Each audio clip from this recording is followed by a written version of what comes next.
Realmente, minha gratidão, novamente, né, por estarmos juntos aí nessa conversa, né, uma conversa aí entre homens congregacionais, isso, entre homens congregacionais e a gente poder aprender e relembrar, né, porque muita coisa do que eu vou dizer aqui a gente já ouviu nas nossas igrejas, nos nossos aniversários da denominação, nas leituras do próprio Varonil e também do Jornal O Cristão, Boletim, né? E os nossos próprios pastores, que estão sempre trazendo essa história maravilhosa do congregacionalismo. Nós iremos focar hoje, em especial, o congregacionalismo brasileiro e o impacto na democracia. Né? Não vou falar tanto das atividades de igreja, eu vou falar muito mais do impacto social no Brasil. Porém, é impossível a gente começar falando do impacto congregacional no Brasil sem que, primeiramente, a gente tenha que recuar um pouco e lembrar da origem do movimento congregacional, só para a gente poder se situar. Né? Então, eu vou começar por esse pano de fundo, falando do congregacionalismo, lembrando como que ele surge, como que ele chega até nós.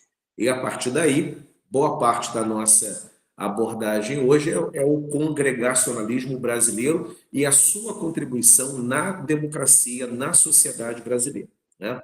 Esse é o recorte que a gente vai trabalhar. E bem, então, pensando em congregacionalismo, as datas chaves, que são datas importantes, a primeira delas é 1567. É uma data bem longínqua, né? 1567, porque nesse ano, na Inglaterra, foi realizada a primeira reunião reconhecida de congregacionais modernos. O congregacionalismo ele surge dentro da igreja anglicana, que era a igreja da Inglaterra, é um movimento ligado ao puritanismo, né? Então os puritanos, eles eram, uma grande parte dos puritanos eram congregacionais, e esses congregacionais que se reuniram pela primeira vez em 1567, eles têm um pleito em comum, um pleito característico. Qual é o pleito? Nós, congregacionais ingleses, queremos administrar as nossas paróquias. Porque na igreja anglicana, quem administrava a paróquia era os bispos sob a tutela do rei, no caso o rei Henrique VIII. Né? E não só Henrique VIII, todos os reis iriam coordenar a igreja da Inglaterra. Os puritanos congregacionais não aceitavam essa tutela do rei. Eles diziam: nós, os membros da igreja, é que precisamos nos reunir, tomar conhecimento da pauta administrativa, e nós, os membros, precisamos participar do processo decisório. Ao invés de ter um grupo que decide por nós, os membros, queremos ser chamados à participação eclesiástica. Que haja liderança, que haja pastores, teólogos, presbíteros, mestres, sem nenhum problema. Porém, nós, o povo da igreja, nós queremos participar do processo decisório. O termo congregacional, ele vem exatamente dessa ideia de que a congregação, por isso o nome congregacional, ela é participativa. A congregação, ela não é uma assistente das decisões. Ela não é uma espectadora das decisões. A membresia, ela é protagonista, ela participa do processo decisório. E isso foi uma inovação extraordinária no século XVI, o século da origem do movimento congregacional moderno. Porque o que imperava na Europa, não só na Inglaterra, mas em todos os países da Europa, o que imperava era o conceito de monarquia. E na monarquia, o povo não fala. Na monarquia, o povo não tem vez. Na monarquia, o povo toma ciência da decisão que o rei quer tomar. E assim por diante. E no início da Idade Moderna, dentro das igrejas, esse modelo verticalizado, em que um grupo muito pequeno manda na igreja, vai também predominar. E os congregacionais, quando surgem, eles surgem cultuando ao Senhor, oferecendo culto em inglês. Eles eram calvinistas na sua doutrina, por isso eles eram puritanos. Mas eles também vão ter uma reivindicação extremamente moderna para a governança da igreja, para a política da igreja. E a inovação é essa. Nós, membros, não queremos apenas tomar conhecimento das decisões. Como acontece na Igreja Católica, o Papa manda e o fiel católico apenas obedece. Como acontece na Igreja Anglicana, o rei manda e o fiel apenas toma conhecimento da decisão e obedece. Nós, congregacionais, não aceitamos que a nossa igreja seja dirigida dessa maneira. Nós queremos participar do processo decisório. E quais processos decisórios estavam em voga naquele ano, 1567? O que eles reivindicavam era o direito, olha que interessante, por exemplo, primeiro, de administrar a igreja, né? De que houvesse, de alguma maneira, uma participação da membresia na administração. Que é o que acontece, né? O pastor e os oficiais podem até tomar decisões numa reunião, mas em seguida ele encaminha os pareceres para que a membresia possa decidir, né? Além disso, um segundo direito, uma segunda reivindicação, era o direito de escolher o próprio ministro que viria pastorear a igreja. Hoje é algo normal. Qualquer igreja congregacional, quando fica sem pastor, a igreja vai eleger. Convidamos, né, um obreiro, um ministro da UIESB, que venha à nossa igreja, ele vai ter acesso ao púlpito da igreja, vai pregar, e se a igreja gostar dele, os oficiais gostarem dele também, esse pastor vai passando no processo decisório, no processo eletivo, até chegar o dia mesmo da eleição. E no dia da eleição, quem decide pela permanência desse pastor é a membresia da igreja. Isso que a gente faz hoje de maneira tão usual, tão normal, era extremamente inovador para os padrões do século XVI. A Inglaterra não conhecia isso.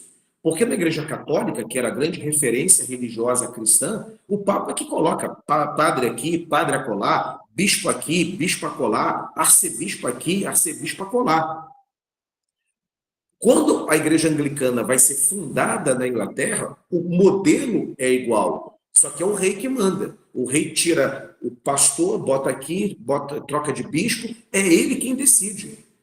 Os congregacionais são os primeiros a dizer: não, nós não queremos chegar na igreja no domingo e, quando chegar na hora do culto, descobrir que o nosso pastor não é mais o reverendo fulano de tal, agora é o reverendo cicrano de tal, porque o rei trocou de pastor. Não queremos isso. Nós, os membros, é que queremos decidir, escolher quem é que vem. É nós que iremos conviver com ele. Ele vai nos apacentar. A convivência eclesiástica não é do rei, é nossa. Então, nós é que queremos decidir quem é o nosso pastor. Isso foi um elemento, um expediente muito inovador, muito vanguardista para os padrões do século XVI. Uma outra reivindicação, além do direito de eleger o pastor, era também a questão da permanência do tempo de mandato. Não havia mandato na Igreja Católica. O mandato de um padre numa igreja estava na cabeça do Papa. Se o Papa quisesse deixar um padre 10 anos, deixar um bispo ou um arcebispo 20 anos, ele deixava. Se ele quisesse deixar uma semana, também ele deixava. Os congregacionais, né, vendo que a igreja anglicana praticava também isso, que era um governo católico, os congregacionais vão dizer, olha, nós não queremos só eleger o pastor, não. Dizer quem é que vem para cá, nos pastorear. Nós queremos também estabelecer o tempo de mandato dele, que é o que também acontece hoje, de maneira muito normal, usual, nas igrejas congregacionais do Brasil. Os nossos pastores, na sua ampla maioria, esmagadora maioria, tem mandato de 4 anos, 5 anos, 3 anos, algumas têm um mandato de 2 anos e algumas têm um mandato até acima de 5 anos. Quem estabelece isso? É o Estatuto da Igreja. Quem aprovou o Estatuto da Igreja? A membresia se reuniu e aprovou o texto do Estatuto. Onde nós aprendemos isso? Com os congregacionais ingleses que disseram, não só queremos eleger, como queremos também definir, decidir pelo tempo de mandato do obreiro. Também era extremamente inovador esse princípio que hoje é tão batido, tão normal. E a terceira grande reivindicação, quer dizer, a quarta, né? A primeira é o direito de administrar a paróquia, o direito de eleger o pastor, o direito de estabelecer o tempo de mandato, e agora vem o quarto. Definir o que era chamada de congrua, que é um termo que não se usa mais, né? Congrua ou então congrua, também é chamada de prebenda, que é o salário do pastor. Então, ao invés, na igreja anglicana, como era praticado na igreja anglicana, do rei decidir qual é o salário do pastor, na igreja congregacional inglesa, são os próprios membros que vão decidir, pastor, aqui o senhor vai ganhar X de libras esterlinas, vai ser a sua congrua, a sua prebenda, o seu salário. Também isso é hoje normal. Qualquer ministro, né, que venha assumir uma das nossas igrejas, em algum momento a questão salarial vai ser conversada. O pastor, afinal de contas, tem que saber quanto que ele vai receber de salário ali naquela igreja.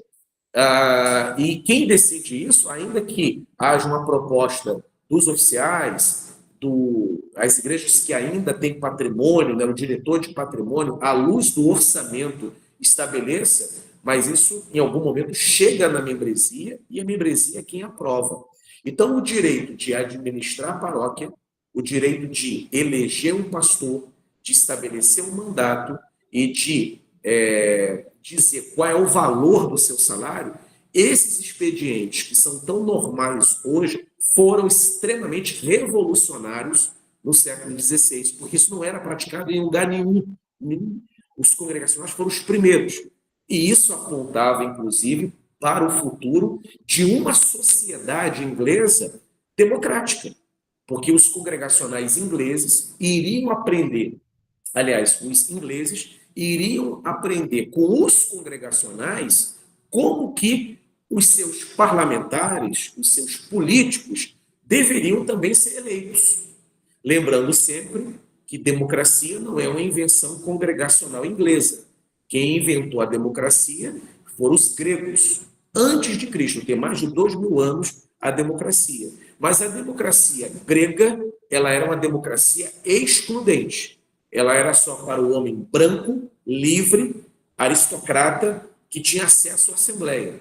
Os congregacionais é o primeiro grupo moderno que amplia o leque de quem pode participar das assembleias. Então, não era só quem tinha grana que podia participar de uma assembleia congregacional. Até aquele verdureiro que ganha pouquinho, ele tem direito também a participar da nossa assembleia. Então, esse elemento, esse fórum ampliado e qualificado é um desdobramento da democracia congregacional. Então, uma data importante para nós aqui, que lida com essa origem do movimento congregacional, é essa que eu passei para os irmãos, 1567, com esses princípios que eu acabei de compartilhar aqui, essas reivindicações. Uma segunda data importante, tá? Aí não é na Inglaterra, e é no que nós chamamos hoje Estados Unidos da América, né? 1620. 1620 é quando vai haver uma travessia no famoso navio Mayflower, que vai levar ingleses para o nordeste do território americano. E lá, desembarcando, isso em dezembro de 1620, vai dar início às primeiras colônias americanas que são fundadas por congregacionais. As colônias americanas, a partir de 1620, as primeiras, todas elas fundadas por congregacionais. Plymouth, Massachusetts, que hoje é um grande, poderoso e riquíssimo estado, foi fundado por congregacionais. Connecticut, fundada por congregacionais. E isso a partir de 1620. Então, 1567, congregacionalismo se organiza em comunidades congregacionais ali na Inglaterra. 1620, congregacionais atravessam o Atlântico, deixam a Inglaterra e vão fundar colônias e igrejas congregacionais no território americano. Essa é uma data importante. E lá, uma vez fundando igrejas, aconteceu algo muito interessante que vai impactar a sociedade, a futura sociedade americana. E o que eles fizeram? Quando as igrejas congregacionais, que eram as primeiras, elas eram erguidas, você vai ter um grupo que vai se reunir dentro desses templos congregacionais do continente americano para culto, para oração e para audição da palavra, para leitura das escrituras e para audição da palavra do sermão. Só que esses grupos, de segunda a sábado, eles trabalhavam, plantavam, desbravavam as regiões, né, plantar cereais, construíam suas casas e tentavam viver, tentavam sobreviver. E para que houvesse tomada de decisões coletivas, porque a sociedade inglesa estava lá, na Inglaterra, ali nas colônias americanas, o que você tem é um grupo de pessoas, que primeiro é um grupo pequeno, que desembarca em 1620, mas esse grupo vai crescer, porque no decorrer da década de 20, 1623, 1625, 1628, 1629, vários navios trazendo ingleses vão desembarcar nessas regiões, trazendo mais e mais congregacionais. 1630, para ter uma ideia, já tem 20 mil ingleses morando nas colônias americanas, a maioria congregacionais. E aí surge uma questão: se é um aglomerado de pessoas, tem que ter um regramento. Onde eu vou morar, onde você vai morar, eu não posso invadir o seu terreno, você não pode invadir o meu, a minha família tem que respeitar a sua, você não pode cantar a minha esposa, eu não posso cantar a sua, né? Ou seja, uma série de regras de convivência terá que ser estabelecido. Onde vai funcionar a creche, onde vai funcionar a escola, qual é a professora contratada que vai dar aula para os nossos filhos, para os netos, para as nossas crianças, qual é o valor do salário dela, como que ela vai ser remunerada, da onde vai vir o dinheiro. Se ela não tem casa, a gente precisa trazer uma professora lá da Inglaterra, temos que construir uma casa para ela. Quem é que vai construir essa casa? Essas decisões da coletividade, uma vez que não tem prefeitura, não tem Senado, não tem Assembleia Legislativa, não tem Câmara dos Deputados, não tem espaços públicos, não tem prédio público. Então, a reunião de interesse coletivo era realizada no único prédio que era capaz de reunir um bom número de pessoas. Que prédio era esse? O templo da igreja congregacional. Então, a igreja congregacional, nos Estados Unidos, logo no início das colônias, vai ter dupla finalidade: culto ao Senhor, oração, adoração, audição da palavra e também, nos dias de semana, reunião pública, reunião coletiva. Ora, e como aqueles congregacionais já tinham a prática do debate na Assembleia de Membros para decidir qual é a cor da igreja, quem é o nosso pastor, quanto que ele vai ganhar, essa cultura do debate, essa prática de debater assuntos e de chamar uma galera para discutir e a maioria tomar uma decisão, e a decisão da maioria é praticada e a minoria que perde se submete à maioria, essa prática, a sociedade ali da colônia, ela vai copiar do único grupo que se reunia para a tomada de decisões. Que grupo era esse? Os congregacionais que se reuniam em assembleia de membros. Então, os congregacionais ingleses, radicados no continente americano, vão ensinar a sociedade, que vai se tornar no futuro sociedade americana, a ser sociedade participativa, sociedade do debate, sociedade em que a maioria toma uma decisão, em que a minoria se submete de maneira democrática. Então, o congregacionalismo vai influenciar profundamente aquilo que a gente chama de ethos, do ethos americano. Né? A maneira como nós administramos a coisa pública aqui nos Estados Unidos é um aprendizado congregacional. A influência dos congregacionais foi gigantesca, e isso está em praticamente todas as obras de todos os historiadores, teses de doutorado, dissertações de mestrado, livros de historiadores especializados na origem dos Estados Unidos, não só de historiadores brasileiros, mas historiadores norte-americanos. Está lá a Igreja Congregacional sendo citada como o embrião da democracia americana. Né? Então, 1620 é uma data importante e a sociedade americana vai ser modelada também. Então, primeira data, 1567, Inglaterra, primeiras comunidades congregacionais. Uma segunda data, 1620, colônias americanas sendo fundadas por congregacionais e ensinando essas colônias a serem democráticas, a tomar decisão coletiva, reunindo as pessoas, apresentando as pautas sociais e tomando decisão baseada no princípio da maioria. Quem ensinou isso? Os congregacionais que estavam ali. Né? Aí, uma terceira data, aí a gente já entrando no tema central do nosso encontro aqui, da nossa conversa, 1855, desembarca no Brasil Dr. Robert Reid Cali e Dona Sarah Cali, né? Ele, um ministro ligado à Igreja da Escócia, que era uma igreja de governo presbiteriano, e ela é uma congregacional histórica. Vão fundar em 1855, aliás, iniciar, né? A fundação é depois. Iniciar em 1855 o trabalho congregacional através da escola dominical.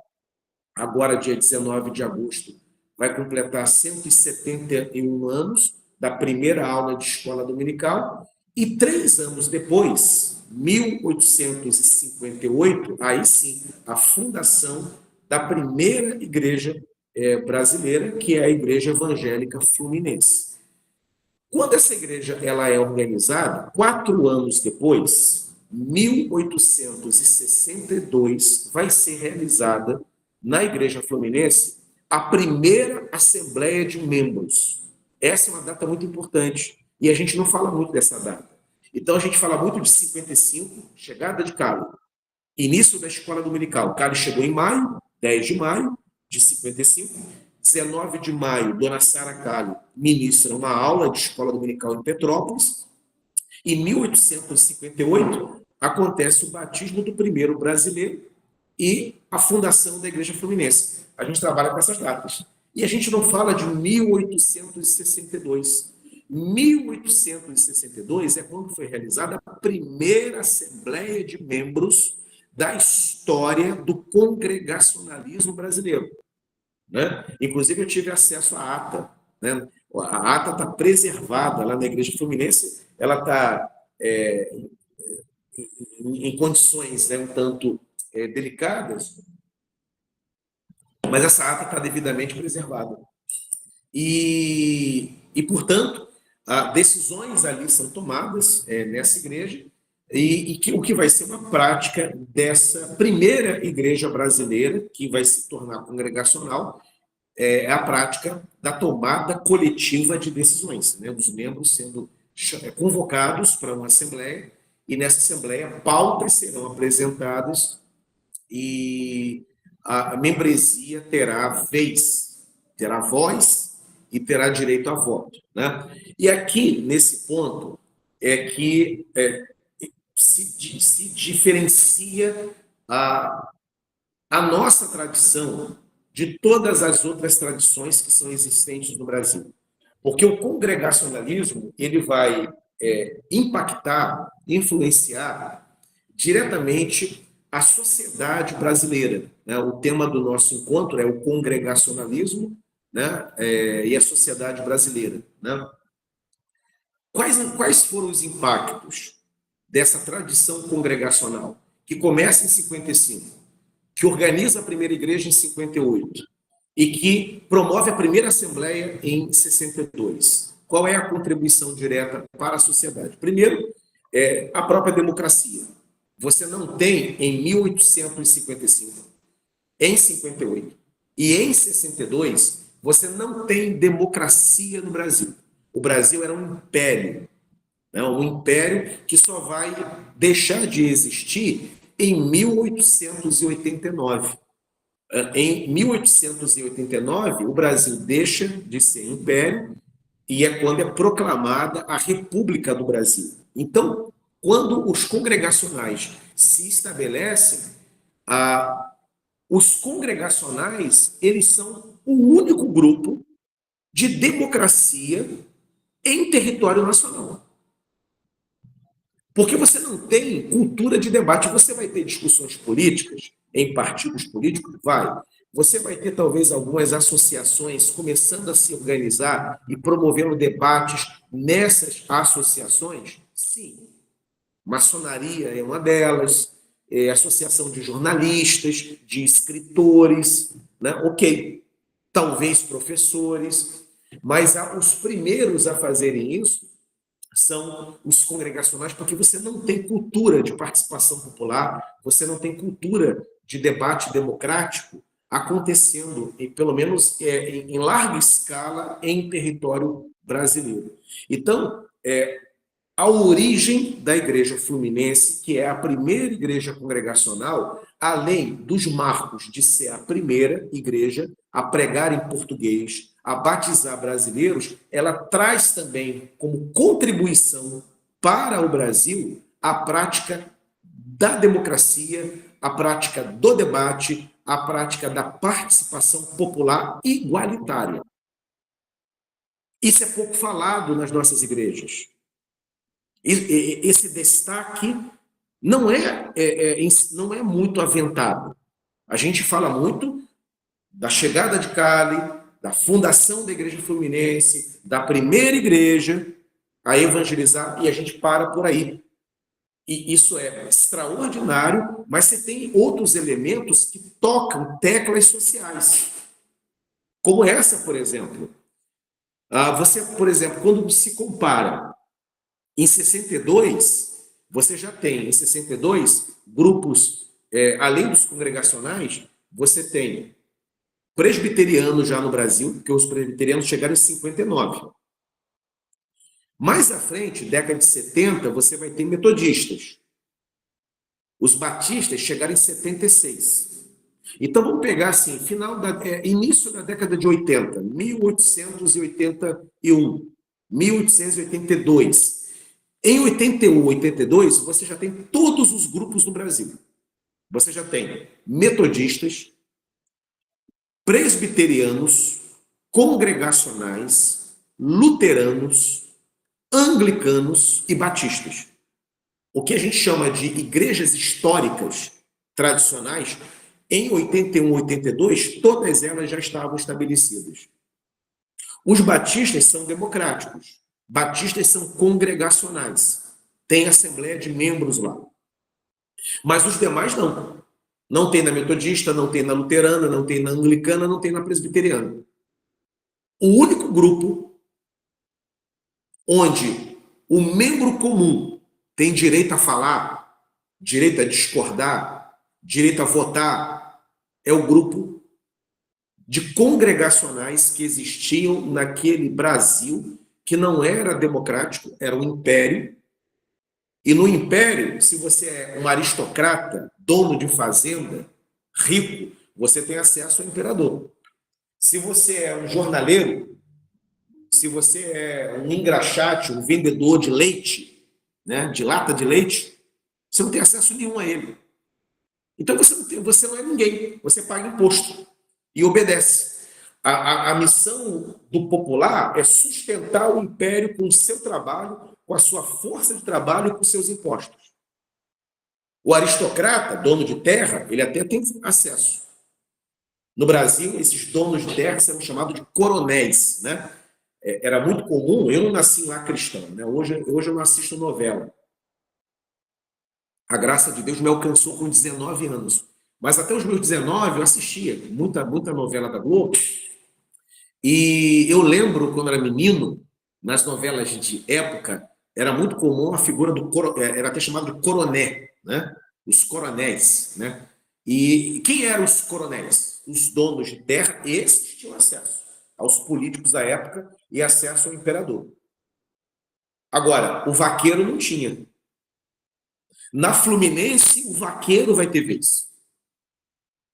Na Fluminense, não é só o dono de fazenda que fala. A mulher que cozinha o bolinho, que assa a carne de porco que o dono da fazenda come, ela, a cozinheira, ela senta na igreja fluminense e ela fala. Ela vota. Ela participa de alguma maneira do processo decisório. O pobre tem acesso. Ainda que houvesse uma influência muito grande do Dr. Cali, da Sara Cali, porque eles eram os fundadores, e todos nós que somos crentes, a gente sabe a figura importante que os pastores são, como eles podem realmente liderar a igreja, e aliás devem liderar a igreja, né? Pastor que não lidera não é pastor, né? Ainda mais o Dr. Cali. Porém, apesar da autoridade do Dr. Cali, os membros participavam do processo decisório. E onde isso era praticado? Dentro da igreja fluminense. Então, a Fluminense não é só a primeira igreja a pregar o evangelho em português. Ela é também um núcleo de democracia em pleno Brasil Império. Essa foi a contribuição. Só que esse Brasil Império, ele não é só autoritário, né? Um autoritarismo representado na figura do imperador, e a lógica de governo da Igreja Fluminense vai questionar esse autoritarismo, dando voz a pobre. Esse Brasil Império também é católico. E aqui vem uma segunda grande contribuição dos congregacionais. Porque com os congregacionais, o que se estava praticando no Brasil, a partir da chegada de Cali, era liberdade religiosa. Porque o trabalho que Cali funda representará a primeira igreja evangélica de língua portuguesa permanente no Brasil. Num país em que você não tem direito a ser evangélico, você só pode ser católico. E Cali está ali pregando em português, porque embora escocês e Sara inglesa, Dona Sara inglesa, eles sabiam o idioma português. Dr. Cali foi missionário na Ilha da Madeira, né? Atuou na medicina e missionário na Ilha da Madeira, e Dona Sara aprendeu português com ele. Dona Sara não era casada com ele ainda quando ele esteve na Ilha da Madeira. É sempre bom lembrar que Dona Sara é a segunda esposa do Dr. Cali. A primeira esposa chamava-se Margaret Crawford, que morre. E Dr. Cali fica viúvo, e viúvo conhece Dona Sara. Então, Dona Sara não esteve no tempo em que ele foi obreiro na Ilha da Madeira, mas aprendeu o português. Então, eles conheciam o idioma e vão, portanto, pregar em português. Mas, além da pregação em português, o que representou aquele trabalho era do direito à liberdade religiosa. Liberdade religiosa esta que no Império não existe. Até 1889, quando a República é proclamada, você é obrigado a ser católico. Nasceu em qualquer lugar do Brasil, você é obrigado a frequentar a Igreja Católica. Então, o congregacionalismo oferece à sociedade brasileira uma opção, uma alternativa. de não ser católico. Seja cristão, mas não seja católico. Você pode ser evangélico, cristão evangélico, cristão evangélico congregacional. Então, além da democracia, do direito à vez, direito à voz, direito à participação no processo administrativo da igreja local, os congregacionais brasileiros ofereceram à sociedade brasileira a opção de serem cristãos sem serem católicos. Então, foi o advento da liberdade religiosa que vai ser perseguida, que não vai ser permitida, só vai ser amplamente praticada a partir de 1889, mas o embrião estava ali na Igreja Fluminense, na Igreja Pernambucana e nos trabalhos congregacionais que começaram a surgir a partir da presença de Cali e Dona Sara no Brasil. Então, democracia e liberdade religiosa. Uma terceira contribuição dos congregacionais à sociedade brasileira foi acerca do conceito de uma sociedade igualitária, porque o Brasil do século XIX, ele é um Brasil, como já vimos, autoritário, não é democrático, ele é um Brasil católico, não é plural na sua religiosidade, e ele é também segregado. Hoje não se fala mais negro, né? Na academia se fala preto mesmo. Então, os pretos eram escravizados. Os brancos estavam no centro, no eixo da sociedade, e os pretos estavam na periferia. Aliás, nem periferia, estavam na rabeira da sociedade mesmo. Dr. Cali não aceita trabalhar dessa maneira. Dr. Cali nunca aceitou uma membresia segregada. Na Igreja Fluminense, o preto é igual ao branco. Na Igreja Fluminense, os pretos podem ser ordenados diáconos, ou seja, exercem liderança, podem atuar sentados na mesa com o Dr. Cali e traçar os destinos da Igreja Fluminense. Tem ideia do que é isso? Hoje, qualquer lugar que a gente vai, nós temos pastores pretos, mulheres pretas, ministra de louvor preta, professora de escola dominical, diaconisa preta, nós temos missionária preta, nós temos presbítero preto, pastor preto, teólogo preto. No século XIX, não. Século XIX, preto anda sem camisa, com calça de juta, carregando saco de batata, matando porco para o homem branco. Dr. Cali, entre os missionários, é o primeiro a dizer: aqui na Igreja Fluminense não será assim. Eles são iguais. Então, o conceito de uma sociedade igualitária é praticada dentro da Igreja Fluminense, que é a primeira igreja congregacional. E, aliás, esse conceito de igualdade entre as pessoas é um princípio congregacional. Porque a voz congregacional não leva em conta a origem dessa voz. Se essa voz parte de alguém nascido de novo, que passou pela experiência de conversão e do batismo, basta.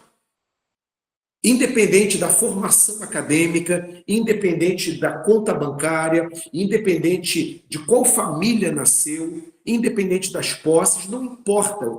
Se essa voz é uma voz remida, que nasceu de novo e que passou pelas águas do batismo, essa voz é bem-vinda na Assembleia. Então, isso é profundamente congregacional.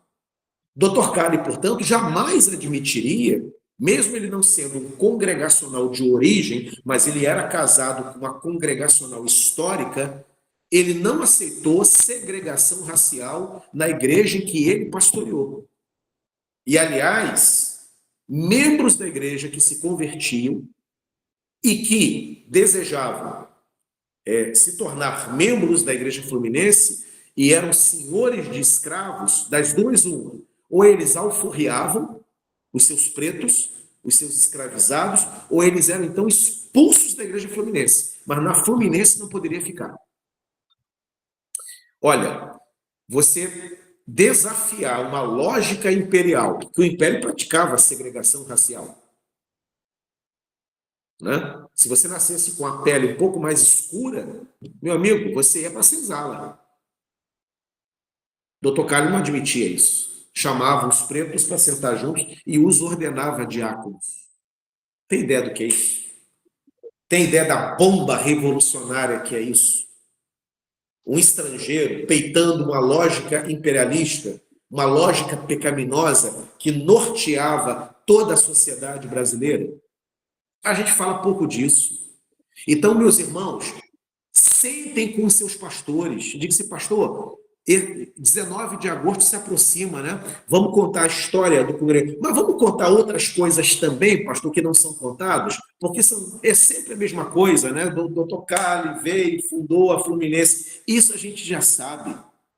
Vamos falar do que representou essa vinda, dos impactos sociais, do questionamento, uma lógica imperialista, do questionamento a uma lógica autoritária, ao questionamento a uma sociedade segregada, a esses pecados estruturais que Cali denunciou. Os nossos adolescentes e jovens precisam saber disso, até para se encantar por essa história. E ele era minoria. E Dr. Cali não teve medo disso, né? Então, a contribuição do Dr. Cali, ela foi gigantesca para a sociedade brasileira. E, aliás, mais dissertações de mestrado e teses de doutorado em história, em estudos sociais, precisa ser incentivado, inclusive nas nossas igrejas, entre os nossos jovens, para que essa perspectiva seja devidamente compartilhada. Porque a igreja congregacional não foi só a primeira igreja que pregou o evangelho. E se ela fizesse apenas isso, já seria muita coisa. Porque o evangelho é o que convence o homem do pecado, da justiça e do juízo, né, o Espírito Santo, e faz com que a pessoa seja eternamente salva pelos méritos de Cristo. Então, se focar na pregação do evangelho já é tudo. Mas a igreja fluminense não impactou só nessa perspectiva espiritual. Ela ensinou à sociedade noções de cidadania, naquele núcleo de membros, de homens e mulheres, dentro da igreja fluminense, da pernambucana e de outras igrejas. Provavelmente, nem eles tinham consciência que eles estavam fazendo história. Mas estavam fazendo história sem essa consciência. Então, vamos lá. O congregacionalismo impactou a sociedade brasileira no que tange à democracia, à participação popular, no que tange ao direito a ter uma fé que não é católica, e também questionou a sociedade segregada. Dr. Cali, aliás, uma coisa muito interessante, né? O Dr. Cali, dia 19 de agosto, é a aula da dona Sara Cali, quando ela dá aula baseada no livro do profeta Jonas para aquelas 5 crianças. 2 semanas depois, final de agosto, portanto, início de setembro de 1855, em Petrópolis, Dr. Cali ministra uma aula de escola dominical para homens adultos reunidos numa mesma classe, brancos e pretos. Você tem ideia do que é você botar brancos e pretos em 1855, num Brasil escravocrata? Hoje é normal, né? Mas imagina, 1855, o Dr. Cali fez isso. Então, isso foi extremamente inovador. Uma outra questão que os congregacionais irão contribuir. Dona Sara, para a gente não ficar falando só dos homens, né? Dona Sara, primeiro, era uma mulher extraordinária. Poliglota, poetisa, intelectual, de família próspera, era filha de industriais, e ela vai promover a primeira reunião de mulheres que se tem notícia na sociedade brasileira. Detalhe, ela não realizou a primeira reunião de mulheres evangélicas no Brasil. Embora a reunião que ela vai promover é de mulheres evangélicas, aquela primeira reunião não era só de mulheres evangélicas, mas foi a primeira de mulheres no Brasil. Década de 60, início da década de 60, que vai dar origem, inclusive, foi chamada de Sociedade de Mulheres e depois passou de Sociedade de Mulheres para a União Auxiliadora Feminina. Dona Sara Kali convidou as mulheres, membros da Igreja Fluminense, para um chá no Rio de Janeiro, numa tarde de dia de semana, e elas se encontram. Dona Sara preside essa reunião, dirige o culto, Dona Sara ministra a palavra, e Dona Sara escolhe tratar com essas mulheres baseada no livro do Gênesis. E ela escolheu a história de Eva. Então, a primeira reunião de mulheres, de um grupo de mulheres no Brasil, é promovido por uma evangélica. E quem comparece a essa primeira reunião de mulheres eram todas evangélicas da Fluminense. E detalhe, qual é o destaque dessa reunião? Mulher no século XIX não pode andar sozinha no Rio de Janeiro. A mulher tem que andar mediada pela presença masculina, ou do seu marido, ou do seu pai, ou do seu irmão, ou do seu filho, ou de um escravizado. Não cabia bem, não era uma etiqueta social a mulher transitar no Rio de Janeiro sozinha, século XIX. Então ela tem que ter uma presença masculina. Essa reunião que Dona Sara promove é a primeira reunião de mulheres desacompanhadas na história do Brasil. E uma reunião que não só ela convoca, as mulheres não só comparecem, como ela media essa reunião, preside essa reunião, e ela prega. E tem uma galera aí, eu sou ligado, né, ao movimento reformado, é a teologia que eu me identifico, a teologia reformada, e tem um papo que mulher não prega por aí em algumas igrejas. Mulher não prega, pelo amor de Deus. Dona Sara Kali pregava.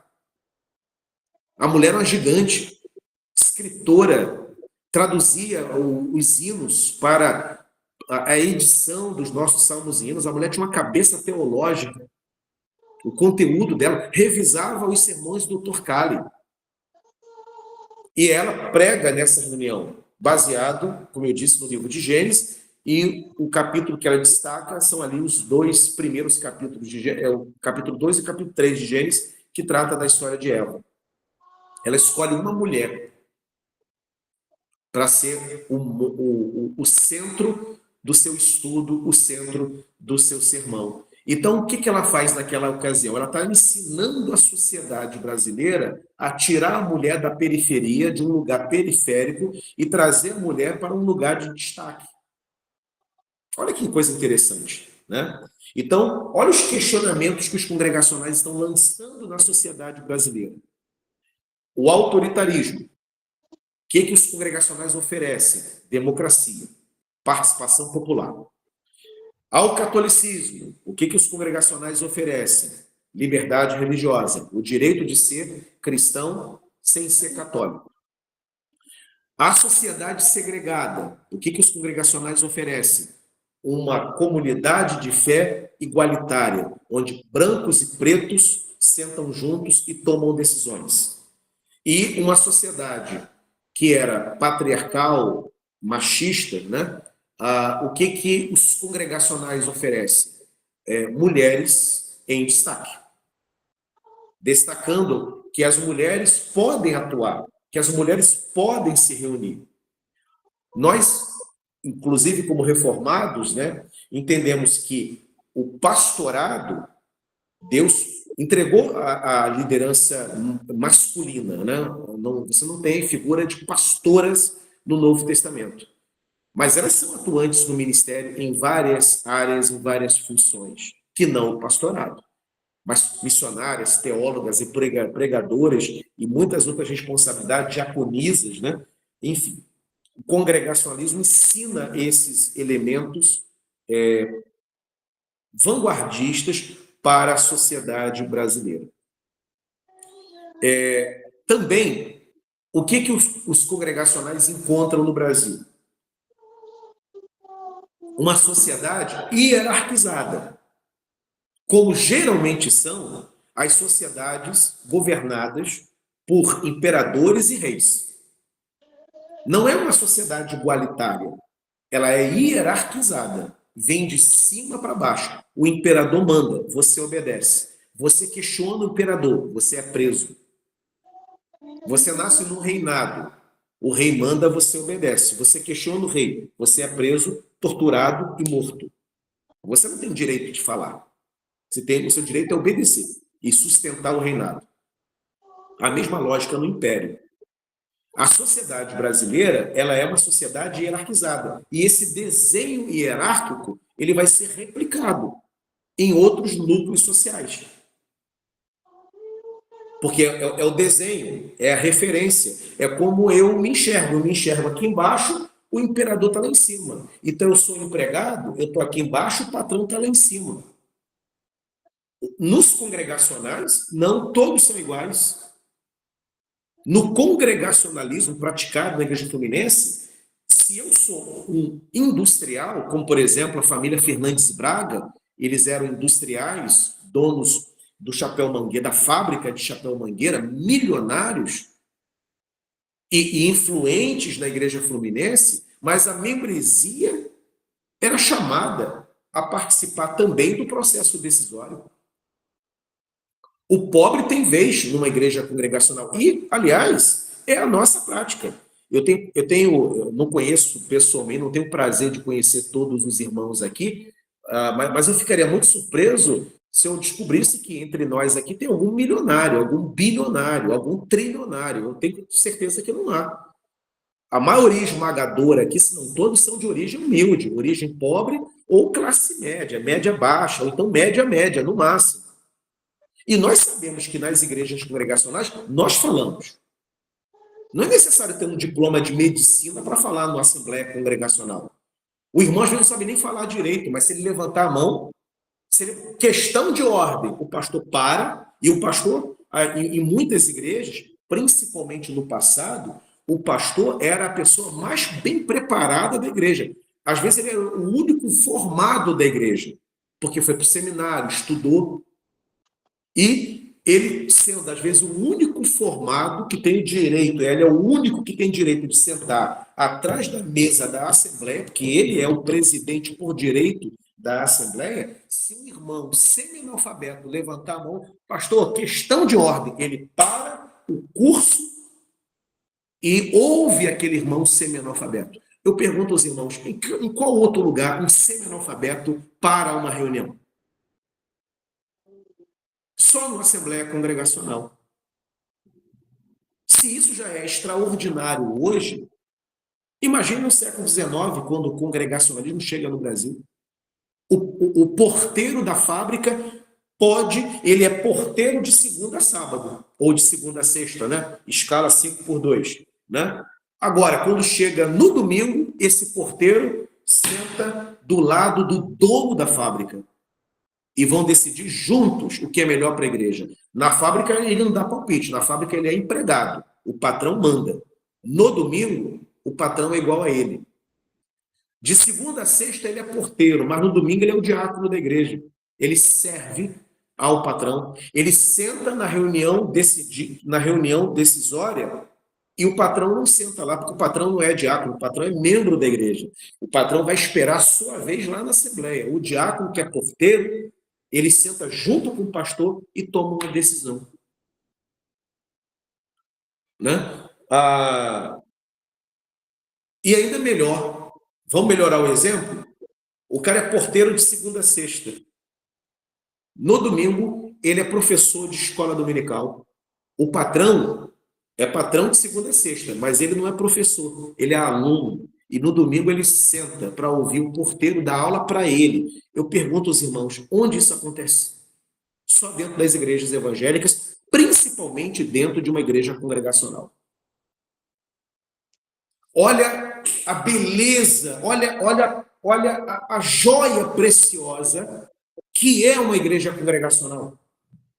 Como uma igreja congregacional dignifica uma pessoa que torna-se membro dela. Ele não senta, às vezes, em mesa nenhuma. O indivíduo, às vezes, ele se converteu com 40 anos de idade, ele nunca sentou em mesa nenhuma para decidir nada. Na igreja congregacional, ele vai auxiliar nas decisões. A cor da pele, às vezes, foi um fator discriminador para ele. Na igreja congregacional não vai ser. O cara fala, nós vai, nós foi, nós fumo. Foi discriminado a vida inteira porque falou errado. Na congregacional ele não vai ser discriminado. Ele é bem-vindo, a voz dele é bem-vinda. Então, o congregacionalismo é um acontecimento dos mais importantes para a sociedade brasileira.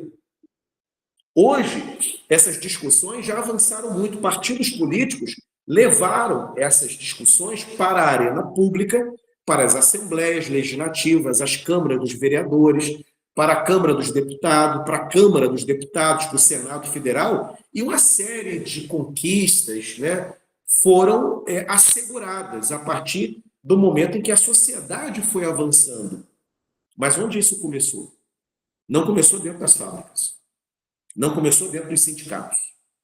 Começou dentro das igrejas congregacionais. Então, há uma dívida histórica da sociedade com o congregacionalismo. Dívida essa que nem nós, às vezes, temos plena consciência disso. 19 de agosto está vindo aí. Eu sugiro que os irmãos, pastor, vamos sentar aqui, vamos conversar, né? Já que somos congregacionais, eu posso sugerir, eu quero sugerir ao senhor, pastor, ó, dia 19 de agosto, no domingo mais próximo do dia 19, vamos contar a história dos congregacionais, mas não vamos falar só aqui de Carlos chegou e fundou o Fluminense e que Sara ministrou a aula. Vamos contar essa história, mas vamos trazer outros dados, outras contribuições. Porque o congregacionalismo ele é gigantesco a despeito de ser numericamente pequeno. Ok? E também, e aqui eu começo a caminhar para o final, tá? Uma outra contribuição dos congregacionais é de que o Brasil foi colônia dos portugueses, né? E em razão disso, há uma alma de colonizado, né? Até hoje a gente tem um pouco disso. A Europa, para a gente, nossa! Se a gente tem um parente, uma ascendência europeia, a gente enche a boca, né? Meu avô era escocês, irlandês, italiano, inglês, polonês. Mas ninguém tem muito orgulho em falar assim, meu avô é boliviano. Meu avô é surinamenho. Meu avô nasceu no Paraguai. Paraguai é alvo de chacota da gente. Agora, quando fala da Europa, minha mãe era francesa. Meu filho está indo estudar fora do Brasil, pastor. Está indo para onde, irmão? Está indo para a Inglaterra. Pá! Meu filho está indo estudar fora do Brasil, pastor. Está indo ali para o Paraguai. Ninguém dá muita bola. Por que isso? Porque a gente tem uma questão com a Europa. E por quê? Porque a Europa era onde estava Portugal. Então, essa alma, né, de colonizado, de colono está de colonizado está na gente, né? Quando a Igreja Fluminense vai ser organizada, brasileiros e estrangeiros não serão tratados de forma diferente. A Igreja Fluminense tinha brasileiros, portugueses, madeirenses, que o Dr. Cali trouxe. O Dr. Cali convidou 6 famílias madeirenses para acompanhá-lo na fundação da Igreja Fluminense. E também ingleses vão chegar e vão se tornar membros da Igreja Fluminense. O mais famoso deles, Guilherme Pitt, que foi amigo de Dona Sara quando ainda Dona Sara morava na Inglaterra. Ele foi aluno de Dona Sara Cali quando Dona Sara ministrava aula para ele lá em Londres. E ele vem para o Brasil se tornar membro da Igreja Fluminense e depois ele vai se transferir para a Igreja Presbiteriana, se eu não me engano. É isso aí. Não estou confundindo com Henry Maxwell Wright, mas depois me lembre, só tirar essa dúvida. O Guilherme Pitt, depois, ou ele falece muito cedo, ou ele migra para a presbiteriana. Mas não importa. Primeiramente, ele vai ser congregacional. Ele é um inglês ali na Fluminense. Então, a Fluminense tinha de tudo. Brasileiros, portugueses, madeirenses, né, que são portugueses, ingleses. Então, não tem etnocentria na Igreja Fluminense, né? Não tem xenofobia. Brasileiros e estrangeiros estão juntos. Porque não é isso que o Evangelho anuncia? De todas as tribos, povos e raças, né? Todas as tribos.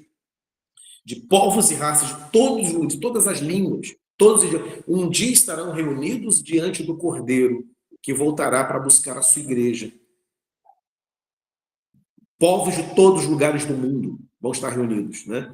E a Fluminense, ela praticou, né, essa sociedade igualitária, onde não havia discriminação por cor de pele, não havia discriminação por gênero, não havia discriminação por posição social, por nível acadêmico e também não havia discriminação por nacionalidade. Todos eram iguais. Todos são iguais na igreja congregacional.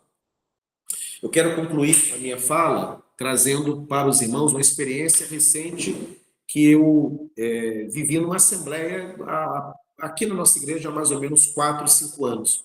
Estávamos reunidos numa assembleia para indicar irmãos que iriam concorrer ao diaconato e ao presbiterato da nossa igreja. E, de repente, uma irmã faz uma proposta. Pastor, minha proposta é que só sejam indicados ao diaconato e ao presbiterato quem tem pelo menos 10 anos de membresia, né? E quem tem menos não pode. Quem tem mais de 10 anos aí pode concorrer. Aí ela apresentou, aí na hora eu entrei para a intervenção, presidindo a mesa, eu disse, irmã, essa proposta não pode ser apresentada. Por que não pode? É uma assembleia de membros, somos congregacionais. Eu posso apresentar qualquer proposta? Não, não pode apresentar, porque isso viola um princípio congregacional. Todos são iguais. Um membro de 1 ano de membresia na igreja, ele é absolutamente igual àquele que tem 50 anos. É claro que, em termos práticos, não é igual. Quem tem 50 anos tem mais história, mais vivência, tem mais credibilidade, conhece mais a igreja o conhece mais. Mas, do ponto de vista ontológico, ele é absolutamente igual. Não há distinção entre membros novos e membros antigos. Membros antigos não têm mais direito. Em nenhum lugar do nosso estatuto preconiza isso. O congregacionalismo é o modelo de governo que reconhece igualdade entre pessoas. Até porque, olha bem, se um membro que chegou agora na igreja, ele pode e deve dizimar na igreja, e o dinheiro dele é bem-vindo, então os dons dele também são bem-vindos. Certamente não estava em mente dessa irmã, que, claro, ela não pensou nessa perspectiva negativa, eu entendi a lógica da argumentação dela, né, era de garantir para a igreja diáconos que tivessem uma trajetória mais consolidada, era isso que estava, entretanto, a proposta não cabia, porque ela violava um princípio congregacional, claro, que é o princípio da igualdade. Se a pessoa se converteu, foi batizada, se tornou membro da igreja, contribui, dizima, oferta, está presente, vem à escola dominical, foi aceita na membresia, ela tem os mesmos direitos. O membro entrou na igreja em julho, foi aprovado na assembleia, batizou. Mês que vem tem plebiscito pastoral, Não é vedado a esse irmão a participação nessa assembleia só porque ele tem um mês na igreja.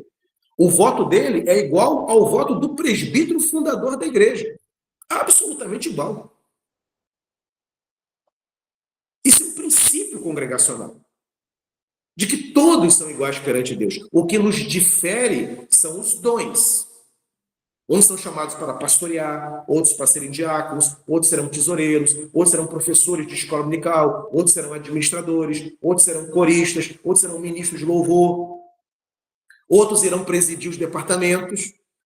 Os dons nos distinguem nas funções, mas ontologicamente absolutamente iguais. Isso é. E aí falei isso e ela entendeu, a igreja entendeu e não acatou a proposta dela porque ela já surgiu natimorta. Era uma proposta que não cabia e caiu, né? Porque eu falei, não posso aceitar essa proposta, porque isso viola um princípio congregacional maior, que é o princípio da igualdade, todos são iguais. E pode ser até que a igreja não eleja ninguém novo para a função, mas é a igreja que decide não eleger. Não porque não podem concorrer. Concorrer pode, porque todos são iguais. Né? Bem, esses elementos que foram compartilhados aqui têm a ver, portanto, com uma teoria, né? Que é a teoria social do congregacionalismo, que é a teoria do homem livre. Né? No congregacionalismo, o homem é livre. Livre para falar, livre para participar, livre para votar, e tem os seus direitos devidamente respeitados, justamente porque ele é um regenerado, nascido de novo, ele é um crente em Cristo Jesus e ele é congregacional. E como congregacional, seus plenos direitos estão devidamente assegurados. A sociedade brasileira não conhece o congregacionalismo. E nós, congregacionais, não sabemos contar direito a nossa história. Que essa chave possa mudar, que essa chave possa virar e que a gente compartilhe o que significa ser congregacional e as contribuições da nossa denominação à sociedade brasileira, que se tornou uma sociedade melhor, mais igualitária, a despeito de todos os seus problemas, mas seria muito pior sem a presença evangélica, sem a presença protestante e sem a presença congregacional. Deus abençoe os irmãos. Pastor, a gente só tem que agradecer a Deus pela graça que Ele nos dá de ter essa oportunidade de ter essa aula, e uma aula de uma pessoa que a gente conhece o histórico e sabe que é apaixonada pelo esse congregacionalismo, né? E isso contagia a gente, porque uma das perguntas, a pergunta que eu ia fazer para o senhor era justamente, eu acho que o senhor até já explicou aí, né?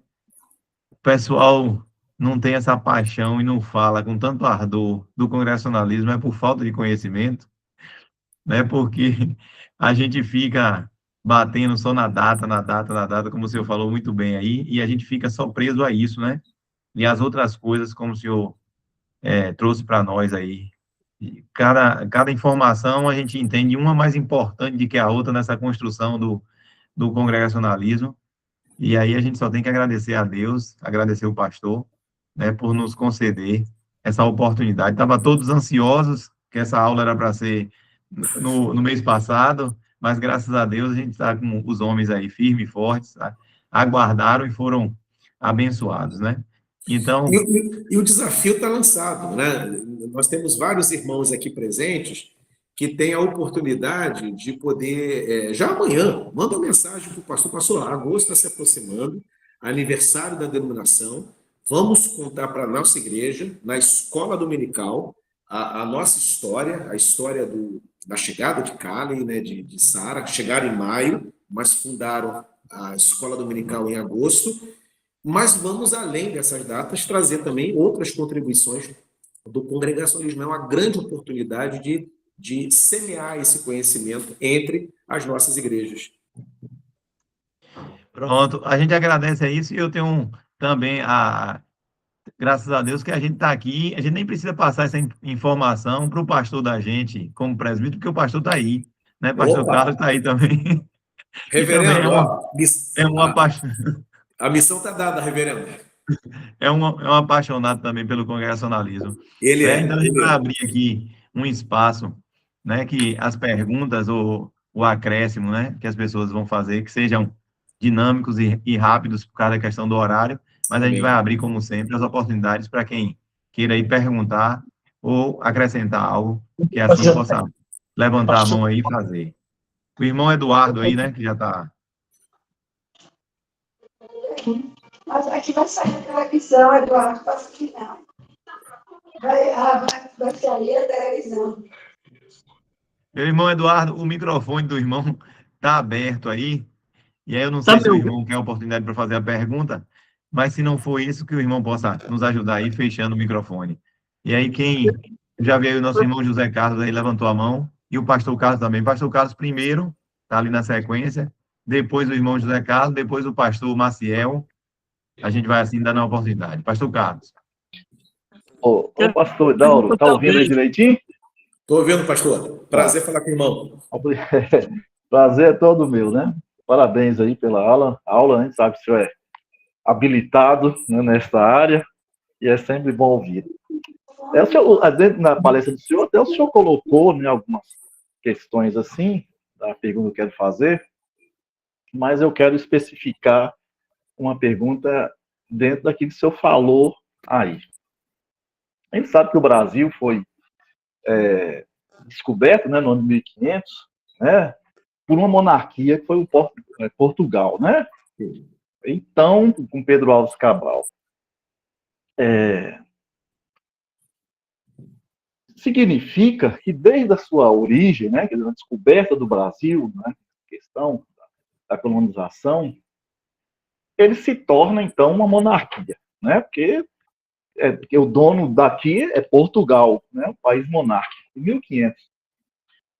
O Dr. Calley, quando chega aqui, ele chega em 1855. Significa que nós temos aí já 350 anos, né? Isso. Já de atividades aqui de uma monarquia no Brasil, né? 355. A gente sabe de lá para cá, a gente teve ditaduras, né? Quer dizer, a monarquia foi destituída, ditaduras foram colocadas, nós tivemos golpes militares, né? Como esse último, de 1964, 65, né, essa questão toda. De fato, de verdade, a democracia brasileira ela vai ser instituída verdadeiramente com a Constituição de 1985. Quer dizer, é um tempo muito longo, né? O que aconteceu para que a democracia, já que a gente já tem uma igreja democrática em 1855 aqui, com toda essa história aí, né, de verdades absolutas apresentadas aí pelo senhor. O que aconteceu para que a democracia no Brasil demorasse tanto para ser instaurada? E por que a gente tem tanta dificuldade com a democracia, né, que até aquela que é a maior símbolo, né, da democracia mundial, que é a americana, ela está abalada também. Parece que a gente não gosta muito de democracia, né? Dá para o senhor falar alguma coisa sobre isso? A experiência democrática no Brasil, ela é uma experiência que ela foi ameaçada em diversos momentos. Se a gente pegar, por exemplo, vamos pegar a Proclamação da República, 1889, como um marco democrático, né? Cai o Império, surge a República, e de lá para cá deveria haver uma série de medidas e de instituições que iriam aprofundar o processo democrático no Brasil. Acontece que quando a gente olha para a história do Brasil no século XX, nós temos vários golpes, vários rompimentos desse processo democrático, por uma série de razões. O primeiro deles, 1930, com Getúlio Vargas. vai ter um rompimento democrático ali, o Vargas vai assumir o poder, vai instaurar na década de 30, no desenvolvimento da década de 30, o chamado Estado Novo, e é uma ditadura varguista que vai governar o Brasil. Então, de 89 para 30, são menos de 40 anos de experiência democrática. 40 anos você não consegue aprofundar o discurso democrático, ações democráticas, desenvolver a democracia. Então, tem um rompimento. Em 45, acontece a retomada do processo democrático. E esse processo democrático, novamente, vai ter uma experiência curta, vai ser de 45 até 64. 64, os militares, por uma série de razões, tomam o poder. E, novamente, o processo democrático é interrompido, você não tem eleições. Eu nasci em 74, aqui no Rio de Janeiro. Eu lembro que o primeiro governador que eu tomo consciência na minha vida era o Chagas Freitas. Eu lembro das placas, governo Chagas Freitas, na inauguração das obras. Eu tinha 5, 6 anos de idade.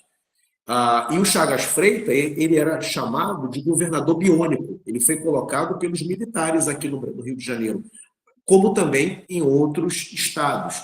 Você não tem eleições. Eu lembro que a primeira eleição que eu presenciei, era menino, 1982, quando o governo, ainda era o governo militar, o governo João Figueiredo, ele permitiu que nos estados houvesse eleições. Até o governador eleito aqui no Rio de Janeiro, na ocasião, foi o governador Leonel Brizola, que já tinha sido governador em Rio Grande do Sul, prefeito também de Porto Alegre, e ao voltar do exílio, ele vai concorrer pelo Rio de Janeiro e vai ser eleito em 1982. E 85 tem a queda, né, o fim do governo militar, eleição de Tancredo. Tancredo morre antes de ser empossado. O presidente José Sarney, o seu vice, que vai ser empossado e vai ser o presidente da nova Constituição Democrática, né? E de forma que a nossa experiência democrática, ela é recente, é de 88 para cá. Então, 89 a 30, rompimento. Aí fica até 45. 45 volta a democracia no Brasil, mas só vive até 64. 64 é interrompida, vai ficar interrompida até 85, né? De 85 para cá, vivemos numa democracia assegurada pela Constituição de 88. Ou seja, um país que tem mais de 400 anos, 500 anos de existência. Só que desses 500 anos, por mais de 300, foi colônia. Nos 100 e poucos anos de independência, não foi uma democracia plena. Foi uma democracia interrompida, né? Uma democracia interrompida. O que explica muito dos nossos problemas. E por que uma denominação democrática não influenciou tanto essa consciência de democracia? É justamente por causa do nosso tamanho. Nós somos uma denominação maravilhosa, mas é minoritária. Imagine, pastor, se nós fôssemos maioria, 50 milhões, mais de 50 milhões de evangélicos. Imagine se os congregacionais fossem mais da metade. Como que a gente iria inspirar democracia por esse território, né? Mas não é o caso. Somos minoritários e democracia no Brasil ainda precisa ser aperfeiçoada. Amém. Eu só vou pedir aos amados que vão seguir aí nas perguntas a questão da dinâmica e a questão da gente se deter um pouquinho no tema, né? Contribuições do congregacionalismo para a democracia brasileira, que foi o que o pastor Hidauro, que é para a gente enriquecer mais essa questão aqui, para a gente não aprofundar e correr para outra seara aí da história da democracia, que aí senão a gente vai ficar... É gratificante a gente aprender da história, mas eu acho que a gente se deter no congregacionalismo, eu acho que vai ser melhor para a gente, para o papo, né? Então, o irmão aí, José Carlos. Boa noite, graças a Deus, meus irmãos, presbítero Ailton, pastor Idauro, parabenizar pela excelente aula, explanação. Eu queria, se for possível, até a continuidade, né? Eu sei que o presbítero Ailton falou a questão de nós determos um tema, mas o pastor Idauro, ele falou sobre a questão da quantidade de nosso comercialismo atual não influenciar mais ainda. Pastor Idauro, mas nós vivemos em uma época recente agora da democracia brasileira, um acirramento muito grande, né, Sim. entre uma polarização, né, Sim. e no modo pensar do pastor, qual seria a nossa parte de contribuição no sentido para que essas ações democráticas implementadas para a nossa igreja possa ter uma continuidade, que a gente possa contribuir mais ainda para o nosso Brasil em termos dessas práticas democráticas, começando pelo nosso lar, pela nossa igreja local, e que isso Sim. possa ir para o Brasil? Essa seria a minha explanação, a pergunta quanto a Olha, isso. se tem um grupo evangélico que pode ensinar irmãos nesses tempos de polarização, é justamente os congregacionais. Que os congregacionais sempre foram um grupo que tinha na sua membresia quem pensava diferente acerca de diversos aspectos da vida da igreja, e quando havia uma proposta e uma discussão em assembleia, por mais que ela ficasse acirrada em algum momento, né, quando a maioria decidia, a orientação sempre foi que a minoria acatava. Então, isso nunca foi um problema para nós. Aliás, tem uma história que ilustra muito isso, que aconteceu numa igreja aqui no Rio de Janeiro, a, a história de uma igreja que, lá na década de 60, o pastor decidiu comprar uma Kombi. E um dos presbíteros influentes na igreja era contra, porque ele entendia que a igreja precisava alocar os recursos para outros fins mais necessários à igreja, na opinião dele. Então, ele foi radicalmente contra, ele foi contra na sessão dos oficiais, foi voto vencido. Como foi voto vencido, o assunto foi parar na Assembleia, e na Assembleia ele respeitosamente discordou do pastor e disse: pastor, não concordo, tem outras demandas, na minha opinião, mais importantes, e o meu voto é contra. E, novamente, ele foi voto vencido. A igreja realmente entendia que era necessário comprar a Kombi. E aí aprovou a compra da Kombi. Para a surpresa do pastor, aí que está a graça, a beleza dessa história. O primeiro irmão que pegou o carnê do parcelamento da compra foi esse presbítero que foi contra na sessão dos oficiais e foi contra também na Assembleia. E o pastor viu aquilo um gesto, né, de democracia e de congregacionalismo. O irmão era contra, apresentou veementemente as razões, mas ele foi voto vencido. E uma vez voto vencido, agora como minoria, ele se submeteu à decisão da maioria e foi o primeiro a pegar um carnê. Isso é um exemplo para nós, congregacionais, né, que às vezes ficamos aborrecidos quando a igreja aprova algo diferente daquilo que eu quero, e a gente boicota, não quer participar, só vai ofertar se eu concordar com a obra. Se eu não concordo com a obra, eu não boto um centavo. E não só para as igrejas congregacionais, mas isso é um exemplo para a sociedade, essa sociedade polarizada que não consegue lidar com um pensamento diferente. Então, se tem no movimento protestante um segmento que pode ensinar tolerância, que pode ensinar caminhar juntos, apesar das diferenças, são os congregacionais. Porque é isso que a gente aprende nas nossas assembleias. É isso que a gente ensina para os nossos adolescentes. As crianças congregacionais que veem os pais discutindo nas assembleias aprendem esses valores. E, portanto, a gente não só pode, a gente tem que ensinar a sociedade brasileira a ser tolerante, porque tolerância é algo que o congregacionalismo valoriza. Amém. Pastor Maciel. Ô, pastor, prazer. Boa noite, amado. Boa noite. Quando eu estava no seminário, me fizeram uma pergunta e eu não tive como responder na época. E pelo que o irmão tem conhecimento da história, essa facilidade do Calley de conseguir muitas demandas para a sociedade. Cali, ele chegou a ser maçom. Dom Pedro II era maçom. O irmão tem conhecimento dessa informação? Outra coisa, é só aqui para avisar para o pastor Carlos, que não houve golpe em 64.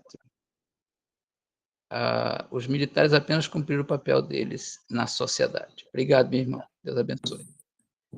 Dr. Cali, ele tinha acesso ao imperador Dom Pedro II em razão de algumas questões sociais. Ele era um estrangeiro, o Dom Pedro II era um poliglota, ele provavelmente foi um dos mais preparados políticos que o Brasil conheceu, né? Era um poliglota, muito interessado em história geral. Dr. Cali também era um conhecedor da história geral, principalmente aquelas regiões ali do que a gente chama de Extremo Oriente. Então, quando ele chegou no Brasil, ele teve acesso em razão disso, teve também acesso ao imperador em razão da posição social, porque era um homem milionário, né? A fortuna do Dr. Cali vinha de 3 lugares. Primeiro, da herança que ele recebeu do seu tio. Segundo, da sua profissão altamente valorizada. Se médico hoje é uma profissão valorizada, imagine ser um médico no século XIX. E, em terceiro lugar, ele era um investidor da Bolsa de Valores de Nova York. Ele colocava muito dinheiro, né? O oeste americano estava sendo desbravado na famosa corrida do ouro. E as indústrias, as empresas ferroviárias tinham as ações muito valorizadas, né? Porque para chegar no oeste americano, você só podia chegar através de trem. Então, explodiu as ações. O Dr. Cali tinha muito dinheiro colocado em ações na Bolsa de Valores de Nova York. Então, ele ficou milionário com isso. E essa posição social privilegiada o colocava dentro da corte. Então, ele tinha acesso ao imperador também por isso. E também o fato de ser médico, né? Então, era alguém era um estudioso do seu tempo, da sua época, era um estrangeiro, era médico e era milionário. E como médico, inclusive, ele praticou consultas com o imperador. Quando o imperador adoecia, ele consultava com o Dr. Cali, chamava o Dr. Cali para poder consultá-lo. Então, essas são as razões pelas quais. E Dom Pedro II, ele tinha relação direta com a maçonaria. Aliás, ele era o patrono da maçonaria, o Dom Pedro II. O Dr. Cali, não. Não há nenhuma relação do Dr. Cali com a maçonaria, né? O que houve isso em décadas posteriores, essa desconfiança por causa do acesso que ele tinha ao imperador. Mas o acesso é explicado por essas outras razões e não por causa de um vínculo maçom. O Dr. Cali não tinha nenhum vínculo com a maçonaria. Até onde se Amém. sabe, né? Amém. Eu vou dar a oportunidade, por causa do horário, né? A gente já está 9h40, para o diácono Natanael e logo depois perguntar ao irmão Eduardo se ele queria fazer a pergunta e foi problema da internet dele, se ele está aí ainda. E se for para fazer a pergunta, também vou permitir a ele aí que ele faça também essa pergunta, né? Porque eu só estou vendo a mão aqui. Pronto, então eu vou passar aqui para o diácono Natanael, depois o irmão Eduardo, para que possa fazer a pergunta. Pronto, graças e paz, pastor Idauro, parabenizar aí pela explanação. E eu queria, pastor, como o senhor bem colocou aí, o pioneirismo, né, do congregacionalismo com relação a essa governança democrática. Mas a gente percebe que outras denominações avançaram, né? O congregacionalismo foi pioneiro na busca ali por direitos civis, do casamento, outros aspectos, mas a gente observa que em algum momento perdeu o rumo, né, da história. Não sei se seria essa a expressão mais adequada. Essa vocação, né, essa governança democrática, o senhor analisa que ela pode também ter sido, em alguma medida, obstáculo para o crescimento da denominação, porque observe, de uma sociedade dinâmica que a gente passou por vários momentos históricos, né? Que as denominações tomaram decisões rápidas, precisa ter uma visão estratégica, precisa ter alguém que centralize as decisões. E no congregacionalismo, não, cada igreja é independente, cada igreja tem a sua autonomia. Isso pode ter contribuído em alguma medida para que não houvesse tanto aproveitamento de espaços como a gente observa em outras denominações, e como a gente pode superar isso, manter essa governança, né, democrática, mas também aproveitar o impulso do desenvolvimento para que a gente possa ter um crescimento mais significativo. Muito obrigado aí. Pastor, obrigado pela pergunta, excelente pergunta. Pastor, a nossa maior virtude também é o nosso maior defeito. A nossa democracia, ela, com toda a beleza que ela trouxe, ela também traz essa fragilidade. Uma vez que o pastor, ainda que governe a igreja, lidere a igreja, mas ele tem instâncias como o colegiado de oficiais, como a Assembleia de Membros, querendo ou não, ainda que isso não estivesse na teoria do modelo congregacional, termina em termos práticos contrapondo a autoridade pastoral e minando um pouco da força do pastor, ainda que essa não seja a intenção do modelo, mas é uma questão de contingência, é uma questão de... o modelo traz isso. O pastor precisa ser muito habilidoso, o ministro congregacional, para poder liderar a igreja e conseguir colocar as suas ideias em práticas e convencer a maioria de que aquela ideia é boa para a igreja. E como o modelo permite essas forças, né, que podem tensionar dentro de uma igreja local, terminou retardando decisões, terminou contribuindo para que grupos saíssem, fundassem igrejas, buscassem outras denominações. Para ter uma ideia, muito se critica o fraco desempenho numérico dos congregacionais no Brasil. Mas eu posso passar aqui uma tarefa para os irmãos. Pesquisem onde o congregacionalismo, enquanto modelo de governo, enquanto igreja, cresceu e continua numericamente expressivo. E tragam para mim esse dado. Porque aí eu atualizo e eu coloco no meu livro. Os irmãos não vão encontrar, porque não tem. Nos Estados Unidos, foi majoritário até o século XIX. Na Inglaterra, foi gigante até o século XVIII. Né? Você não tem, por exemplo, nós temos igrejas batistas, igrejas presbiterianas com 5 mil membros, 10 mil membros, 8 mil membros, Assembleia de Deus. Os irmãos pesquisem uma congregacional fora do Brasil, nos Estados Unidos, na Inglaterra, na Escócia, com 10, 12, 15 mil membros. Congregacional, né? Que não tenha só nome de congregacional, mas que seja realmente congregacional, promovendo a assembleia, tal, os irmãos não vão encontrar.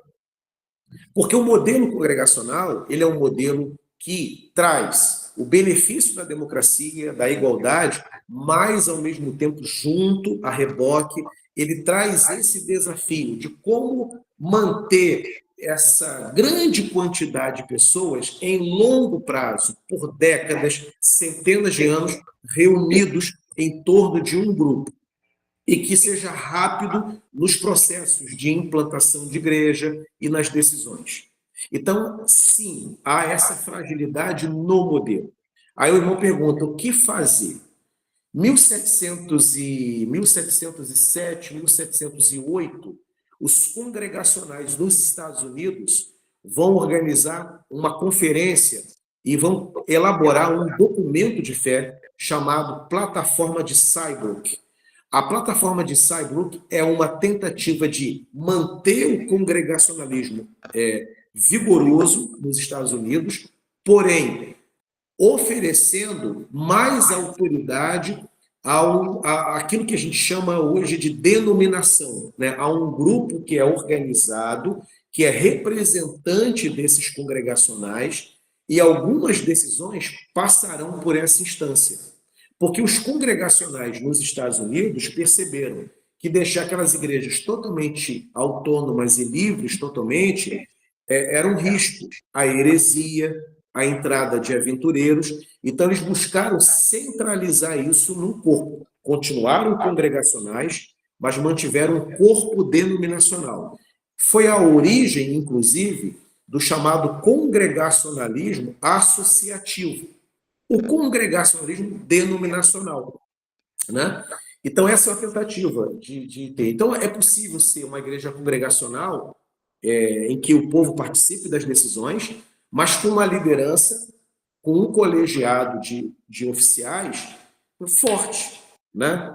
Que algumas decisões que a própria igreja entende que pode ficar com o pastor e com os oficiais, e outras decisões ir para o plenário. O grande problema é que ou tudo vai para o plenário, tudo vai para a membresia, aí fica discussões eternas, ou nada vai.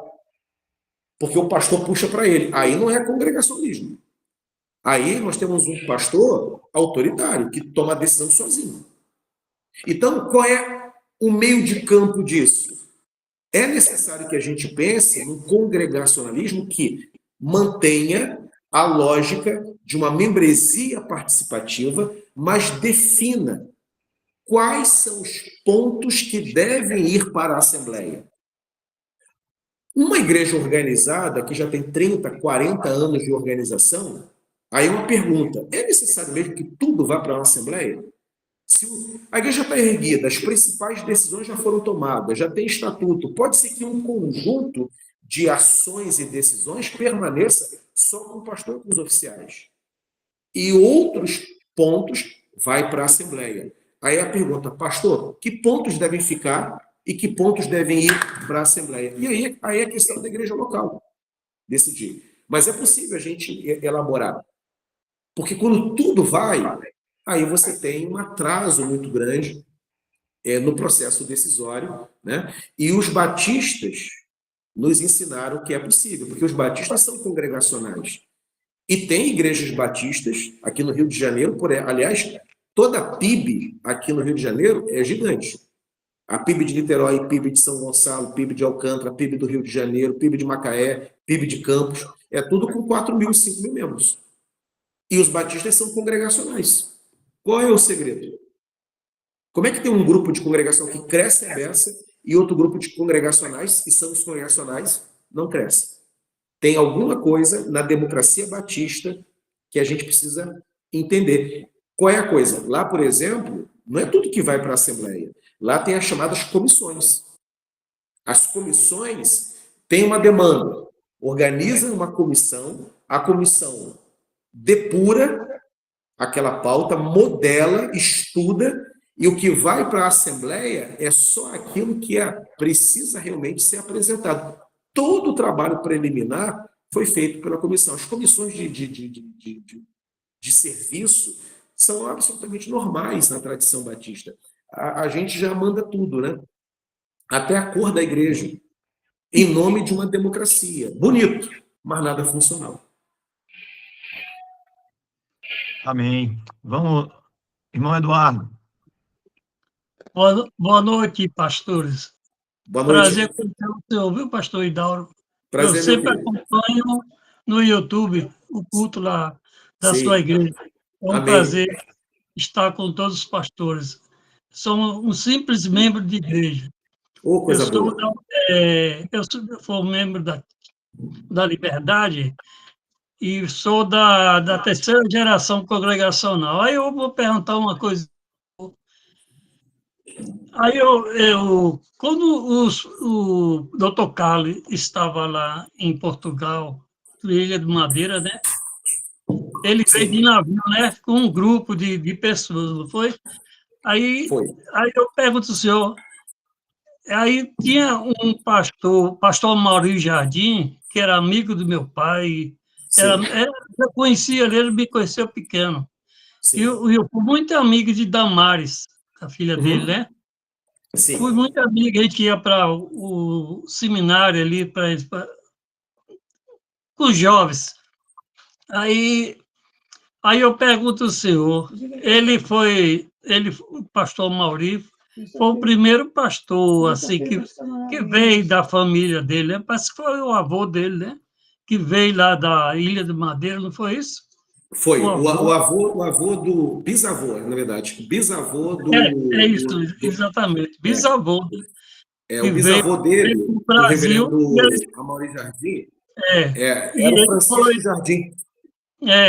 e ele foi, eu gostava muito dele, era um pastor muito assim,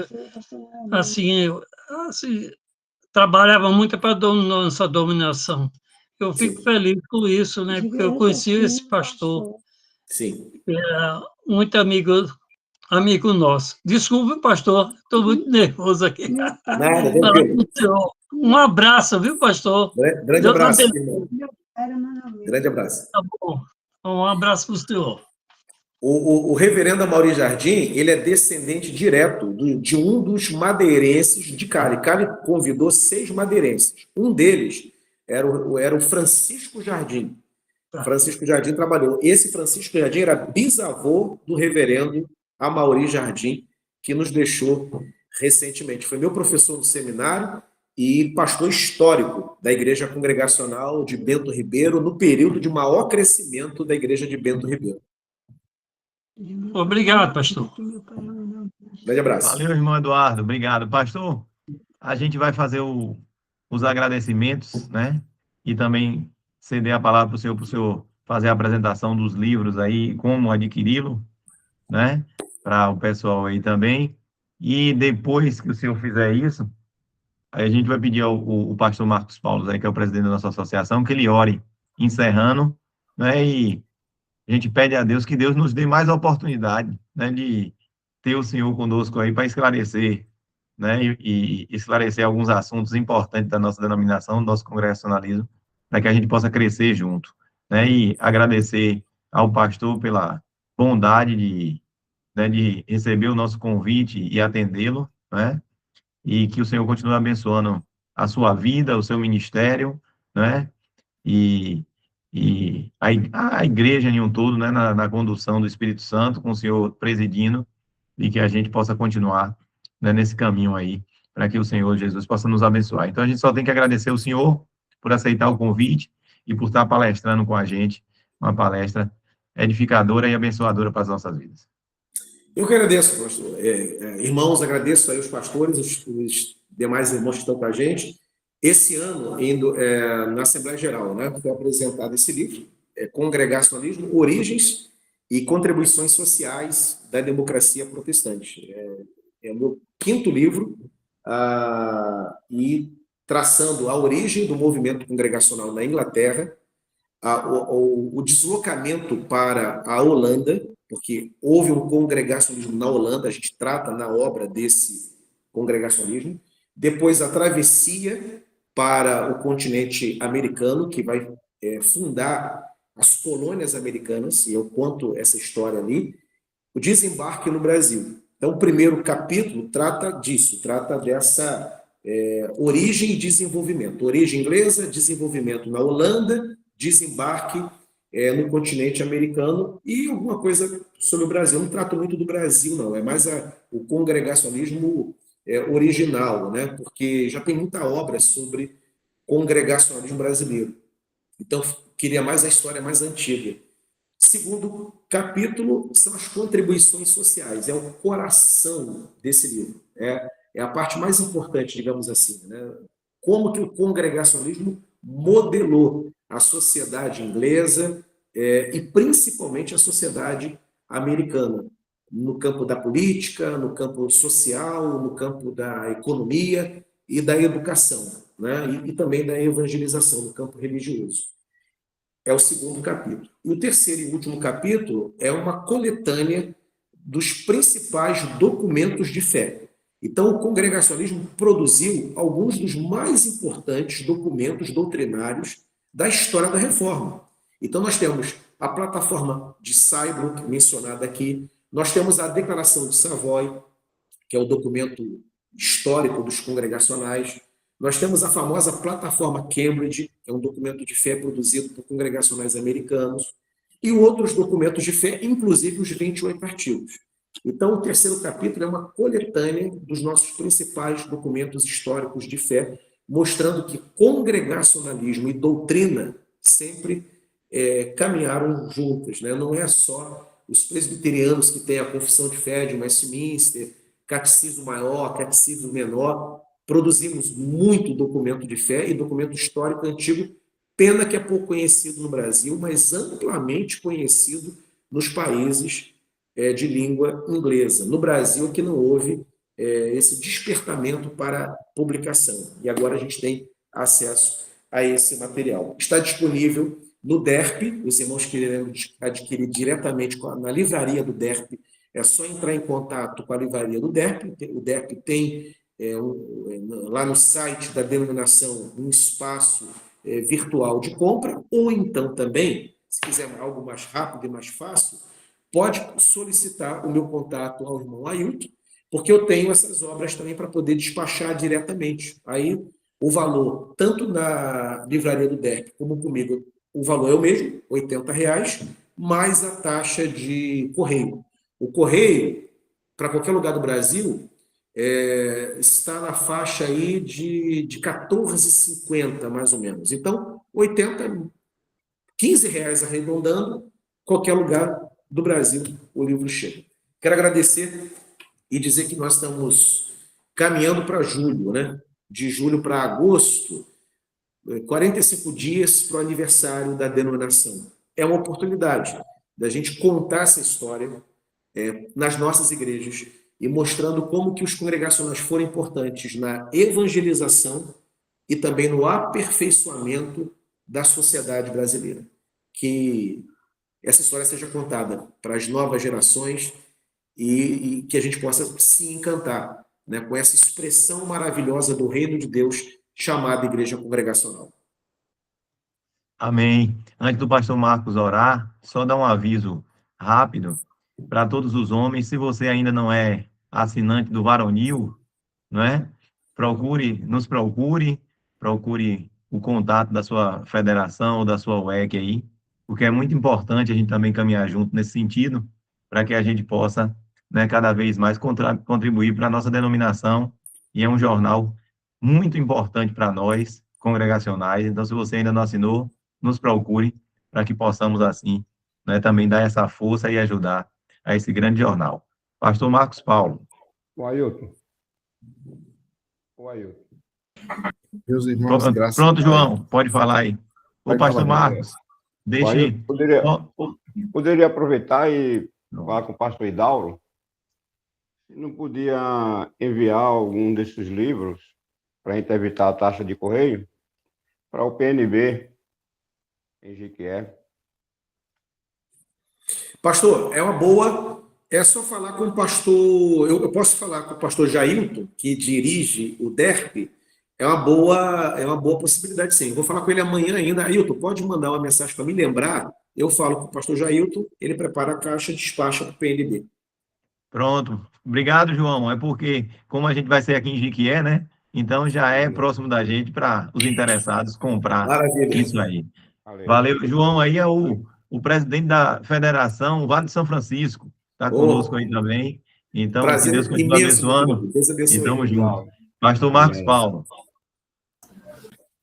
Boa noite, rapaz. Rapaz. Muito boa a sugestão do irmão João aí. De fato, vai ser uma oportunidade para divulgar.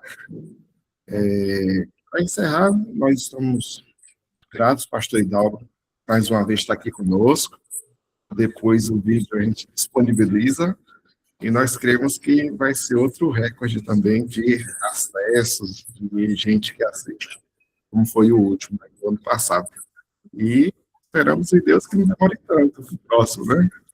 Nós tentamos aí ver a agenda do pastor Hidalgo para presencialmente conosco aqui, nos 171 anos, associação, em agosto, mas não foi possível dessa vez, mas a gente vai continuar tentando aí, com Deus, meu irmão, em breve vai estar conosco aqui. Amém, meus irmãos, gratidão, vamos orar. Pai, muito obrigado, Senhor Deus, porque o Senhor Deus, tão bondoso, misericordioso, nos faz, Senhor Deus, sermos participantes do teu reino, atuantes, e isso é fruto da tua graça, da tua misericórdia, Senhor.